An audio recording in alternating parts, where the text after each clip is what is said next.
the 6 hours home, showering, and processing it all. Here's the story. About 4 a.m. on Saturday morning, me and my daughter were driving to Charleston, South Carolina for her Sweet 16 birthday getaway. We came up to a truck with a trailer and its flashers were on, so we slowed down some, and that's when I noticed there was an overturned vehicle in the fast lane. And it looked like it just happened. I pulled over, I put my flashers on, and I told my daughter to stay in the car, and I ran over.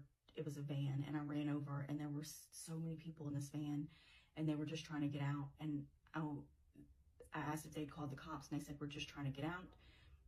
And they were helping this woman out off the side of the van, and I grabbed her hand and I helped her get down, and she seemed out of it, and I was holding her hand and she was wobbling around, and I said, baby, you got to sit down.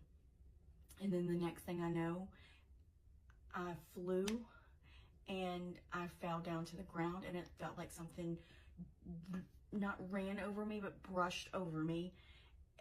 Like something just swiped over my body, and I got up and I could hear screaming, and I just focused in on one screaming, and it was my daughter, and all I could do was run across the highway and tell her to get back in the car. She had to move the car because if somebody else hit us, it could hit her. So she moved the car farther up the interstate, and I called 911, and they said they were on their way. And then all I could think to do was get to my daughter.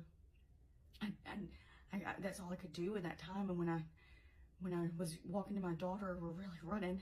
The best that I can do, I was in so much pain. My chest felt like an elephant was sitting on it. My legs were so hurt and sore. And